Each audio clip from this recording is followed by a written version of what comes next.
we really lean into the fact that you can't let budgets stifle creativity. Right? It doesn't take $10 million, $1 million to be creative.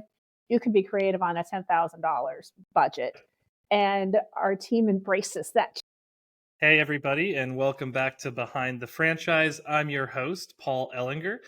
Super excited today to have somebody on the show who represents a brand that I've personally been a fan of, for at least a decade now. And I think they're an extremely culturally relevant brand. So everybody, please welcome Lynn Blashford, the CMO of White Castle, to the show. Lynn, if you don't mind, maybe walk us through, your quick career journey, kind of leading up to this. I know you've been with some pretty iconic brands, Donato's, Long John Silver's, etc. So tell the audience your background. Okay. Hi, Paul. It's good to obviously chat with you today, and for anybody out there listening. So it's been decades that I've been in the business, but I first started with a Domino's Pizza franchisee. And I know where I've ended up is not a franchise story, but I thought my story actually does start with a franchisee, a Domino's Pizza group that had the rights in Lexington and Central Kentucky, who had just acquired the rights to build 40 locations out in Orange County, California. And I happened to be getting out of school at Kentucky to go to California. And it kind of just synced right up. We started working off their kitchen table out in Orange County and started building Domino's back in the mid 80s when they were on their boom, as everyone knows it. From there, I did also work for El Pollo Loco, which is a great flame broiled chicken chain. I say they're fast casual before fast casual was even a terminology. And then I worked for Casual Dining, which was an El Torito Mexican restaurant chain, also based out in California, that had bought Chi-Chi's restaurants. If some of you might remember the old Chi-Chi's. I think because I grew up in Kentucky, I was one of the few people out in Orange County that had ever heard of a Chi-Chi. So I think that kind of got me in. It's like, oh, you know what Chi-Chi's is? Well, you're hired. So worked with them, which was really fun because I got exposure to the aspect of the bar and margaritas and learning around the bar menu too, and promotions and for food and beverage. Then I worked for an ad agency. So it was actually great when I think about it. This morning, I was thinking how in my first kind of 15 years of my career, worked for a franchise, then moved to the corporate side, then moved to an ad agency side. And that really is kind of the trifecta of the, I'm bringing in my Derby language since we're approaching Derby soon. That I just went to Keeneland last week and we'll want a few exactas, but there you go. Congratulations. Shout out Lexington. We love it. Right. But it was great to have all those different aspects of knowledge of how the business worked from each perspective. And then from there, after the ad agency side, I did work at Long John Silver's, which brought me back to Kentucky, and then to Columbus, Ohio for Donato's Pizza for 10 years. And I've been here now at White Castle for 14 years. That's awesome. And that's crazy. I don't think we've talked about this. We lived a reverse life. So I moved from Orange County to Lexington. So you had a separate type of culture shock that I had. Which is interesting. Well, both are my favorite places, two of my favorite places. I absolutely agree. They're both beautiful, but in very different ways. One is seas of grass. The other one is the ocean. Yes. And good calling out. White Castle, obviously not a franchise, but a multi-unit brand. And we like to be inclusive with that. Also, your background is just very perfect for all of us. So we appreciate you coming on and thanks for kind of going through that background. Maybe diving into White Castle a little bit. I think one of the things that I don't think is always obvious is how established of a brand it is, right? Like founded in the 1920s. It's an OG American fast food kind of quick casual brand. What do you think has allowed for it to endure for so long, over 100 years? Yeah, so 104 years 104. Young, to be specific. We started in Wichita, Kansas in 1921. And from there expanded, to the East Coast. I was actually, so when you've got a brand around that long, they write books about you. So I actually was delving into our Selling Them by the Sack, kind of this American history book that was written about the brand. But when we expanded to the East Coast, even back then, so Billy Ingram, who started the chain, looked at it and had this aspect of people that had told him not to expand, right? Because you start to lose control. And he had very specific language around the expectations for maintaining the same service, the same quality. And he even wrote in there, regardless of the profit. So like the service and the quality will not suffer in any way, despite how profits will go up and down. Up and down, yeah. So he had that kind of, that the mentality of consistency, like many do in a franchise system. And the White Castle was even known as the White Castle system of eating houses. Yeah. And today we are even still, our corporation is White Castle System Inc. Interesting. So I think in some ways pioneering the fast food industry, being the first fast food hamburger chain in the United States, there was something, born out of the principles and the practices that White Castle started with, even though we didn't ever franchise. Yeah, that's interesting. Do you know, over the course of it, was franchising ever considered? Because I know, it's a full different business, right? I think that's what I always like to talk about is like, you've got the brand, you can build the brand. Franchising is another business. It's a tool for expansion. Was it ever considered, over the course of 140 years? I think it was considered and then never decided to move forward with. And the family today, which we're fourth generation leadership, that's our crazy. CEO, Lisa Ingram, the family has had that discussion over the years. I don't think it comes up every year, but it's one of those that has been purposely decided to not franchise and maintain control.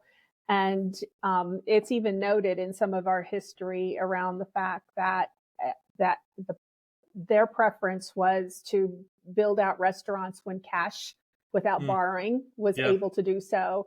And they understood that that was somewhat of a sacrifice while once we hit the McDonald's age, in the 1950s, that expansion of franchise kinds of systems would begin to grow faster than White Castle. Yeah. But maintaining that control was the dominant force for the brand. Yeah, no, it makes sense. And curious, from the marketing, the brand building perspective, what are kind of the unique advantages and challenges that you face as a legacy brand? Because I think you're probably dealing with far more brand assumptions than other people are dealing with, because you guys have been around for so long, right? And so what do you kind of see in your role as kind of some of the cool things you get to deal with from that perspective?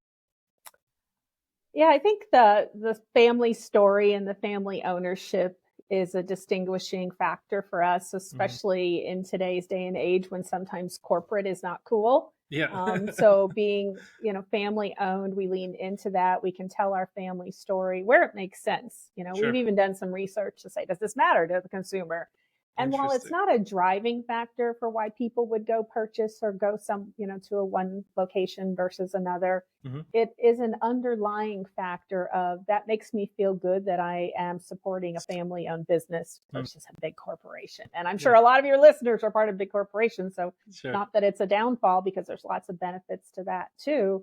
But for us, it becomes maybe a little bit of a connector with our community when you are family owned. That even goes back to our team members, right? When you're working for somebody, working for a franchisee who's writing a check, they're writing the check. There's not a big corporation name on it. The same goes for our family, being a privately held company, writing that check every week. For the payroll, that you kind of have this feeling of, I can't let them down. Yeah, like this family has endured for 4 generations. We actually have our 5th generation folks coming in, high school and college students that come in for the summer and do internships in the home office. That, you feel this really responsibility to be sure that it makes it to the next generation. I think there's some statistics related to only like less than 5% of companies ever make it to a 4th generation of ownership. I mean, understandably so. I think generational transfer is a very difficult thing across everything, let alone like a business operating at the scale of White Castle. So the family gives us a lot of leeway when it comes to marketing, though. That's cool. We've got a lot to work with from a brand standpoint. It kind of maybe helps us tell our story that we have more breadth to work with. Sure. If we want to talk about doing things in the community, we can tie that family story in a little more. It even works really well from I know we're not going to talk as much about it, but our CPG side of our Hmm. business when we expanded into grocery in the 1980s, being a real restaurant brand in the frozen aisle and not just a food manufacturer Yeah. helped us with that part of the story too. Yeah, it makes sense. And maybe on the flip side, what kind of challenges do you feel as you're, continuing to build a legacy brand with kind of this extensive amount of history? Mm-hmm. I'm assuming you feel some limitations as you're kind of going about your job.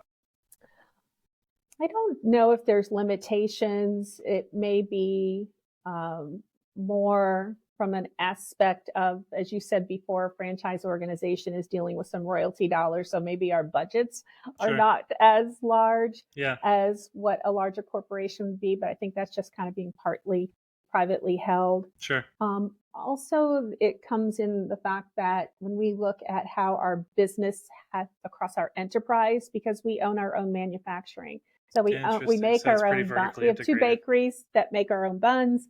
We Very have cool. two beef plants that make our own patties. Yeah. And then we have two manufacturing plants that actually produce the frozen products for Interesting. grocery too. So when we think about how the business structure has to support the entirety of the enterprise, great to be vertically integrated and Yeah. control some of your supply chain. Right. But that also means your cash is divided amongst Sure. the entirety of the enterprise. So sometimes if it's a function of, hey, we're going to double the size like we did in COVID of Yeah. one of our frozen food manufacturing plants, that might draw back, where we are not Makes a necessarily ton of sense. investing as much in marketing that year. Yeah, but those capital investments have to feel pretty good when the current economic situation arises.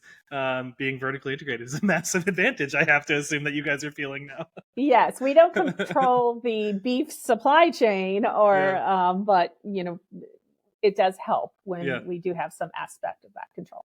yeah. That makes sense. And Mm-hmm. kind of a last question on this being a legacy brand, I Mm-hmm. suppose. 104 years of history.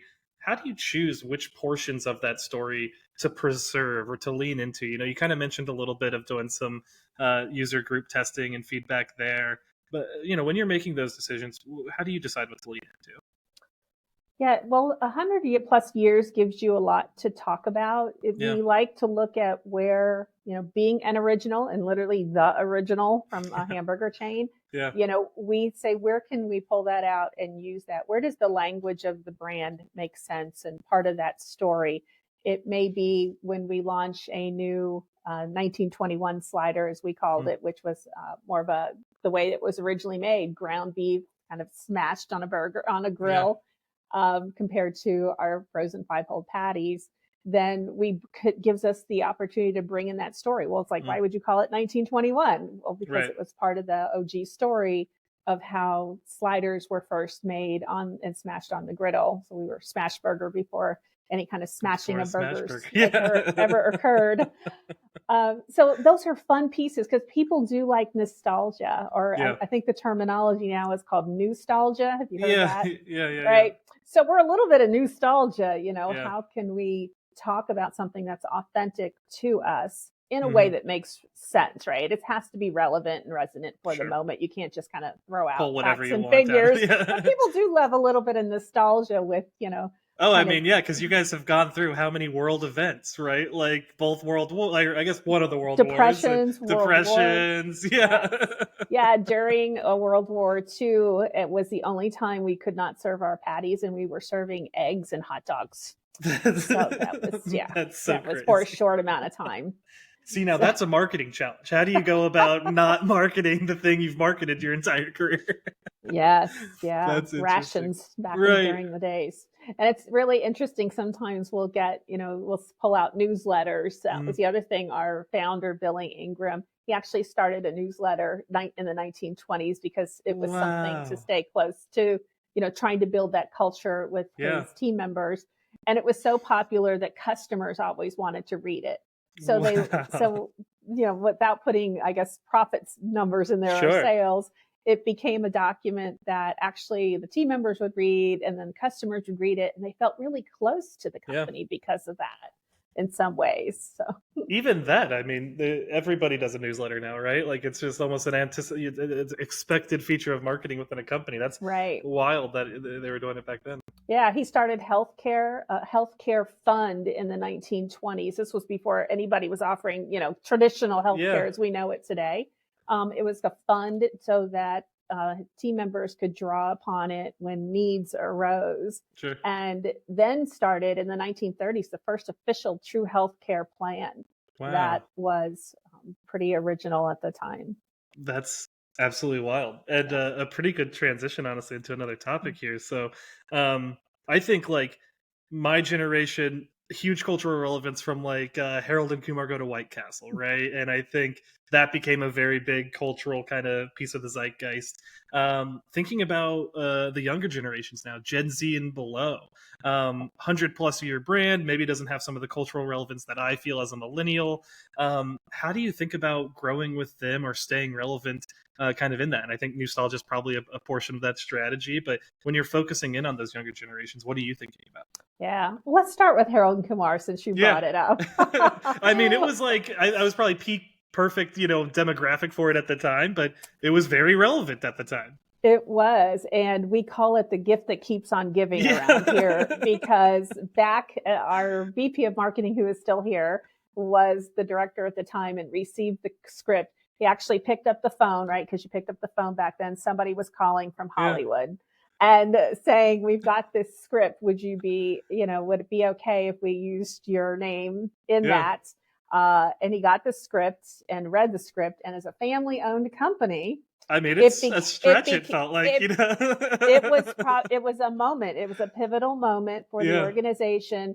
He read it. He went into what was our third generation president at the Hmm. time to talk about, well, we've got this opportunity where they want to put our name in a movie and use us as part of it, but it has sex and drugs, All of them. and Yes, all of the things. and our CEO at the time, Bill Ingram, said, "Does it disparage our team members in any way, or is it No. disparaging to the brand?" And he Right. said, "No, really, not at It all. puts it on a pedestal. It's the It's this golden great, prize at the it's end. this quest, right? Yeah. It's the best, it's the greatest quest of all time." It really does. And there's Yeah. nothing in there that's disparaging to team members. They're just there to serve. And so he kind of greenlit the movie. And every time Cal Penn and John Cho are ever mentioned in anything in Hollywood, they say, "Of Harold and Kumar go to White Yeah. Castle." Yeah. So that's why we say it's the gift that kind of keeps on giving. But to Hmm. kind of bridge that to your question around Gen Z,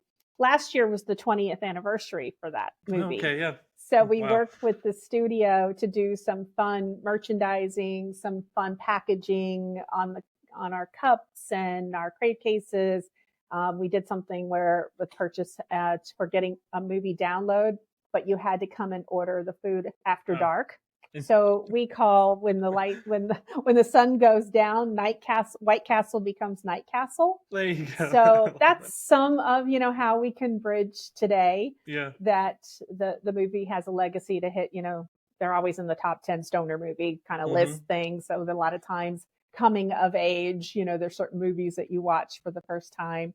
Yeah. But it's that Night Castle aspect that Yeah. does resonate with some of our Gen Z. Now, you'd think that most of our customers are coming from bars, but Hmm. that's kind of not so much anymore. They're out gaming with friends.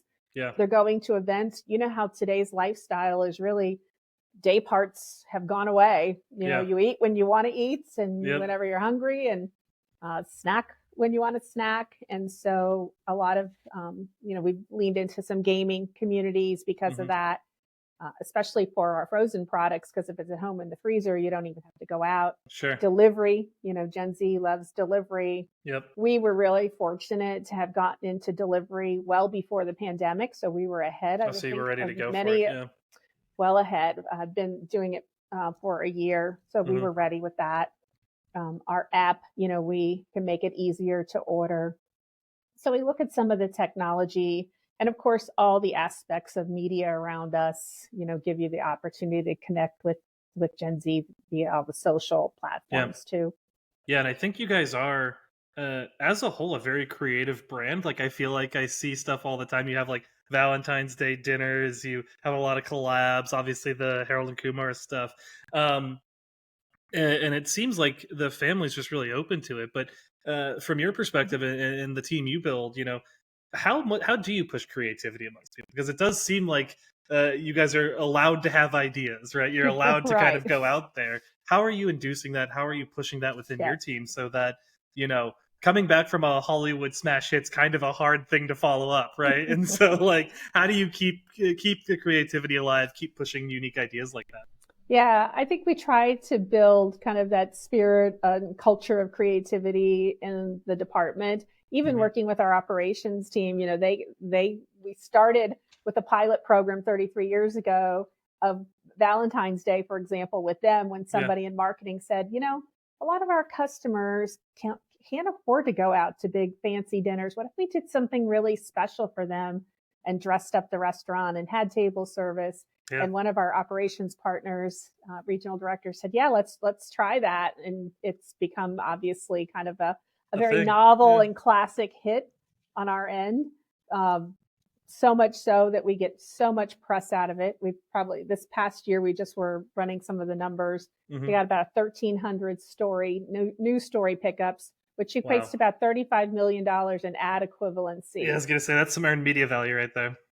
That's more than double our annual budget. Yeah. So that's, but those things, and just as an example to say, how do you keep things like that contemporary? Hmm. Too, started partnering with Open Table about 8 years ago when we Okay. said, we want to make this, Make it an experience. Yeah, you make have it to an get a experience. reservation. You have to do the thing. And they thought we were nuts when we called and said, "Can you do a 1 day event on Open Table?" And of Yeah. course, they'd not done anything with Sure. anybody in QSR. We said, "Well, let's figure this out, right? And you'll get some publicity out of it too, Right. while we can modernize how you go about making reservations instead of having to call the office to do Yeah. so." Yeah. So those are the things that we love to be creative about. I think the other aspect for some of that creativity, because we really lean into the fact that you can't let budgets stifle creativity. Right? Yeah. It doesn't take $10 million, $1 million to be creative.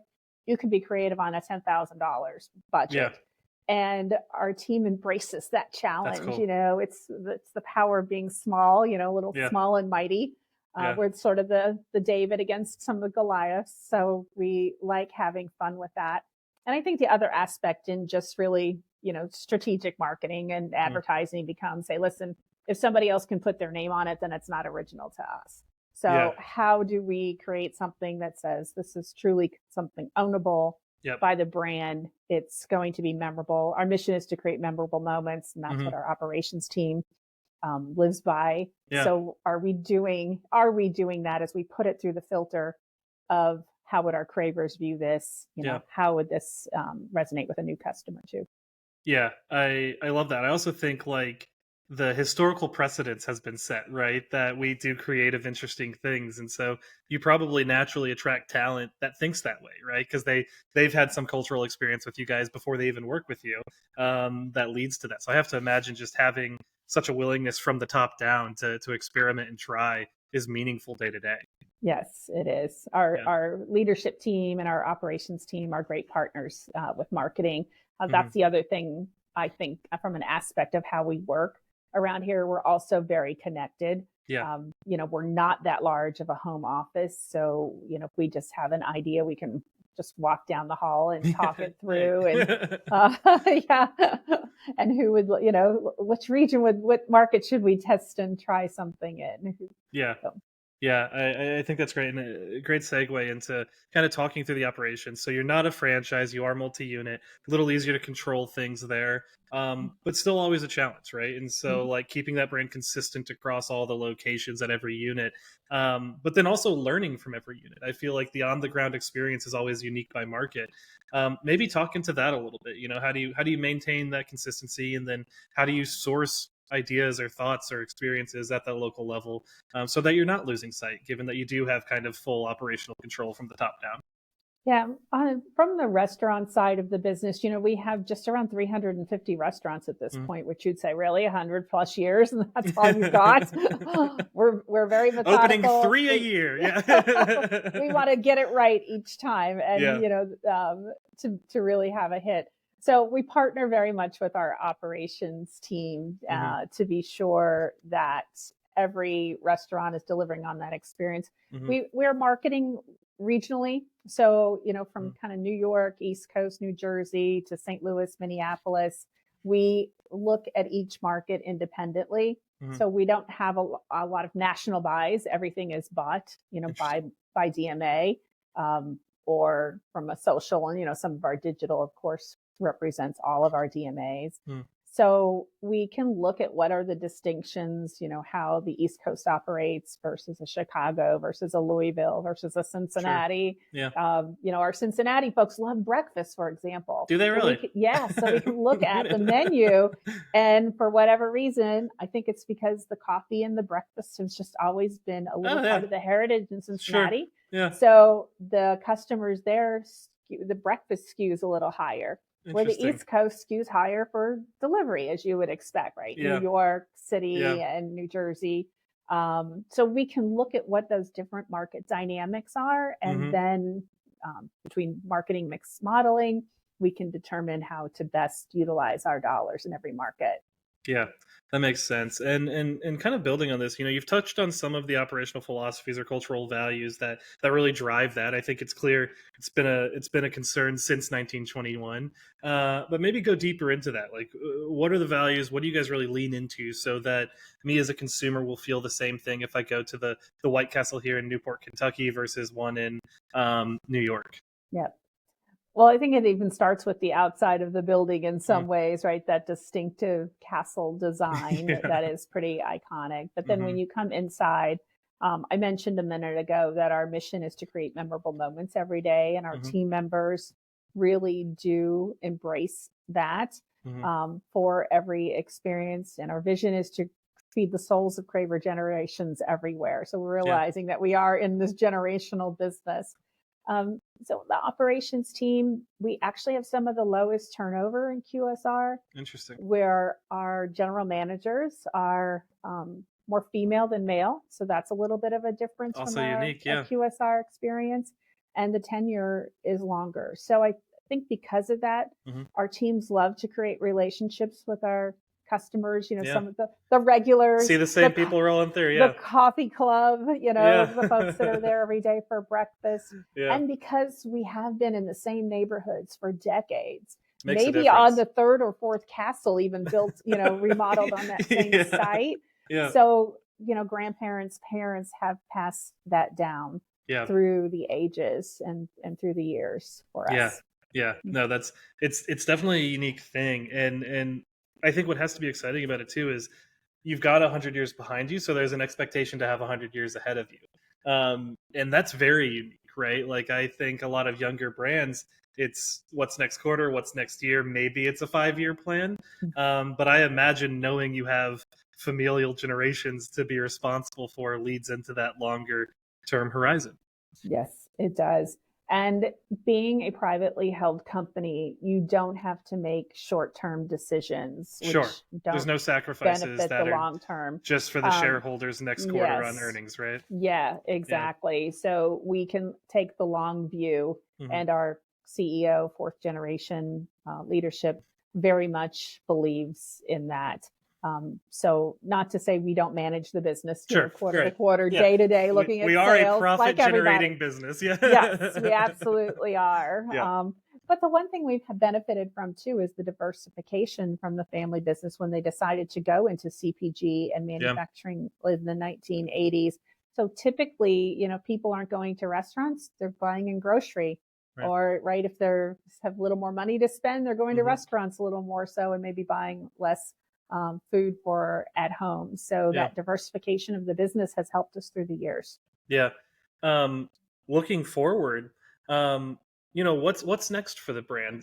Sitting in your position, you have a higher level view than most. Like, where do you see White Castle going while honoring its past, but still building and being future proof? What does it look like for you, and how do you view the next 10, 20, 30 years? Yeah.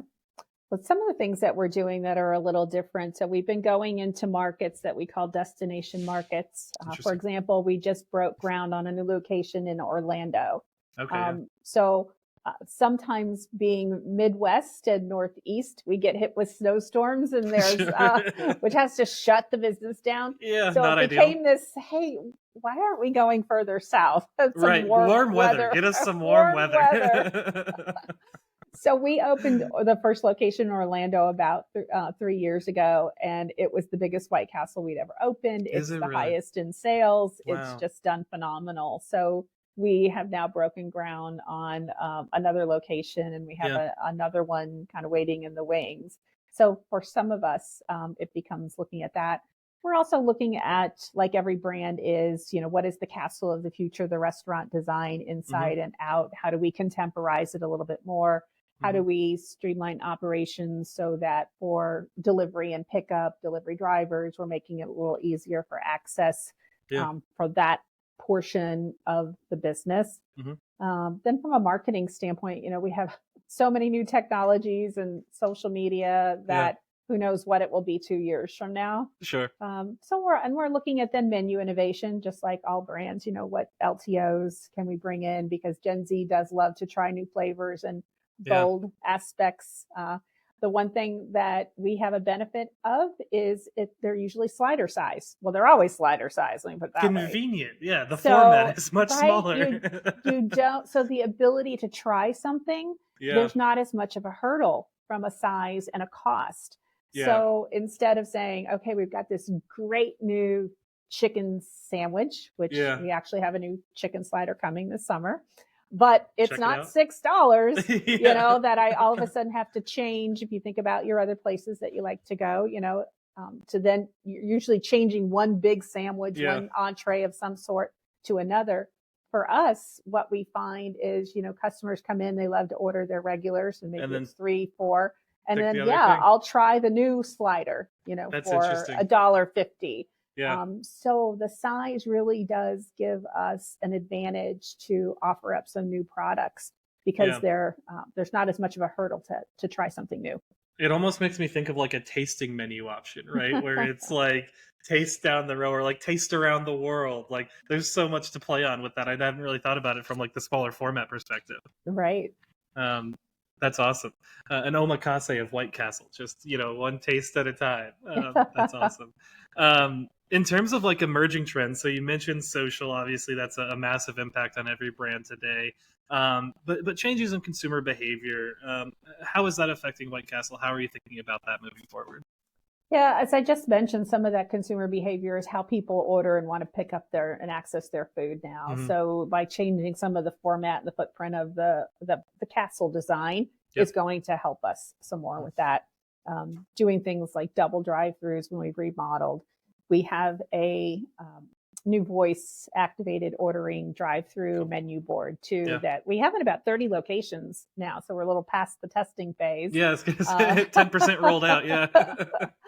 And her name is Julia, which actually Okay. goes back to a story from the 1940s when our founder had hired a person to go out into the community. Her name was Julia Joyce, and Okay. introduced the brand to community groups and women's groups in a way that says, yes, you can, because back in the day, mom had to cook everything fresh on the dinner table. Yeah, So it's okay to buy food once in a while, it's okay to buy something. And then here's how you build your menu around, using the beef sliders as part of that. Her name was Julia Joyce. She was kind of like the Betty That's Crocker, perfect. Yeah, yeah, right? yeah. She That's had a exactly it. persona.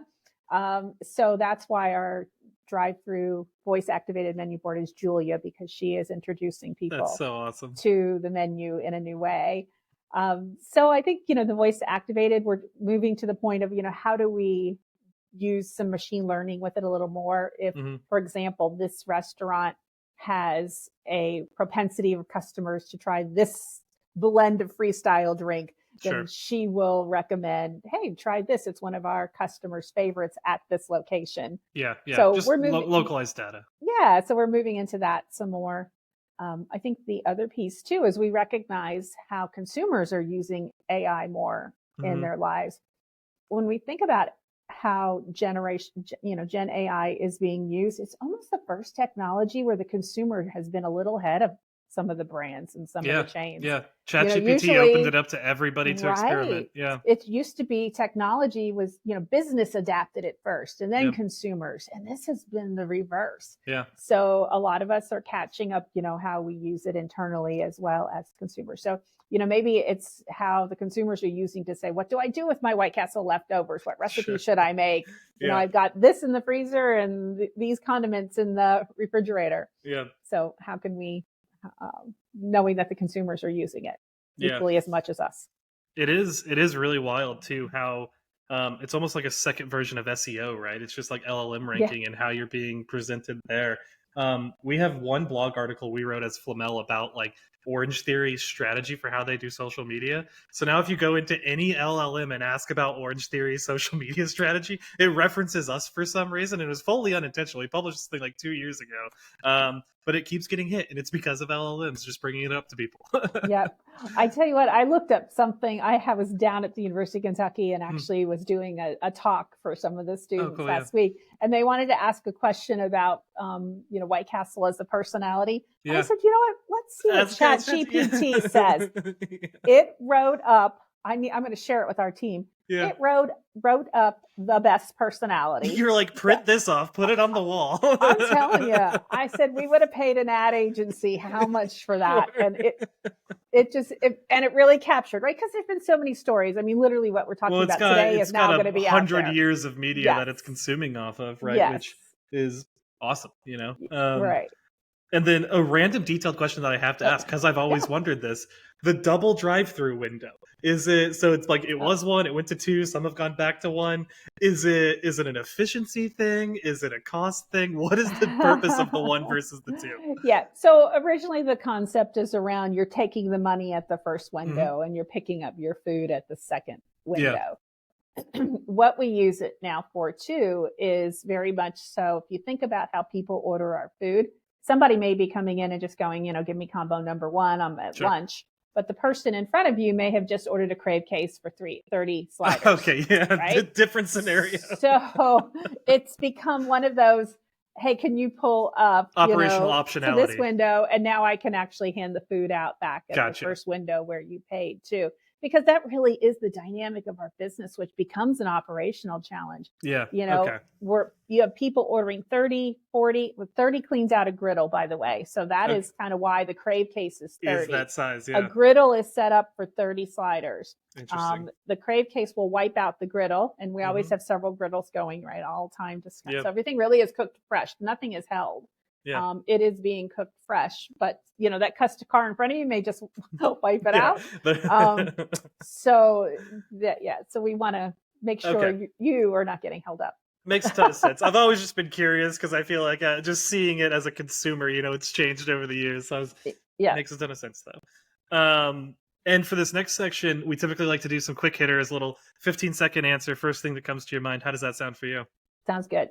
Awesome. So first things first, and you've got 104 years of history to pull from. What's the most surprising thing people may not know about White Castle? Mm-hmm.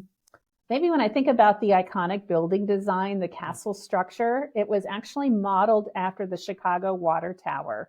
The crenellations in the tower, because the Chicago Water Tower in the Great Fire was like the only building left standing. Yeah. So this element of permanence was what Billy Ingram leaned into, and the castle is kind of strong and strength and permanent. It's a great answer.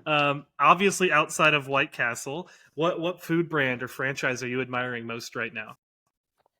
Well, it's always hard to say any kind of competitor, but I love ice cream, so I'll go there. And a favorite of Cincinnati is Grater's Ice Cream. Grater's does it well. I mean, similar story, right? Family owned, still doing the thing, and they experiment like crazy. They put out so many brand collabs, it's wild. Yep, love their flavors, love their ice cream. Awesome. Shout out Grater's, go Cincinnati.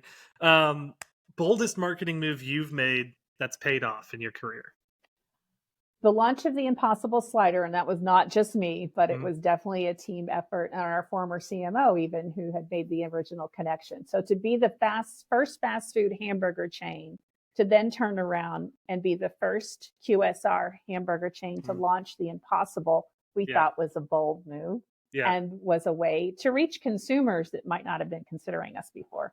Yeah. And Time Magazine that year in 2019 actually put us on the list of the best inventions in 2019. Really? Yeah. Fascinating. This could be a hard one. If you had to relaunch White Castle today, you're starting a 104-year family business. What would you keep the same? Well, I just talked about the building, so I love the It is iconic. It's I iconic. love the castle. Absolutely. I love the castle. But one thing that I would do different today, if I had known, is we would have trademarked the word slider. Yeah, that would make sense because you guys absolutely were the first ones. Makes a ton of sense. Okay, beautiful. That was the section. Thanks for the quick hitters. We appreciate it. Some really great answers in there. And that's going to wrap up our show. I always like to give the guests an opportunity. You know, what should viewers be excited for coming up here? Where should they find you? What should they be looking for next at White Castle? Well, we love everybody to follow White Castle on any of the social platforms, of course, and you'll hear the latest and greatest. You know, signing up for our emails and being part of Craver Nation, you get the first access to anything coming out new, like the Cheddar Blast chicken rings that we just launched literally yesterday. Oh, cool. But looking forward to, as I mentioned, we actually do have a new crispy chicken breast slider coming out this summer. Awesome. We've been working on. Well, if you're into the chicken sandwich game, everybody, check it out this summer at White Castle. Lynn, thanks so much for your time today. Really appreciated it. Like, fascinating story. Your work is awesome, but then also just awesome learning more about a brand that, you know, is everywhere. Everybody knows about it. So thank you so much for your time today. You're welcome, Paul. Perfect. And everybody else. Crave on. There we go. Everybody else, thanks for listening to another episode of Behind the Franchise. We always appreciate you taking your time, and hopefully you enjoyed this one as much as I have. We'll talk to you later.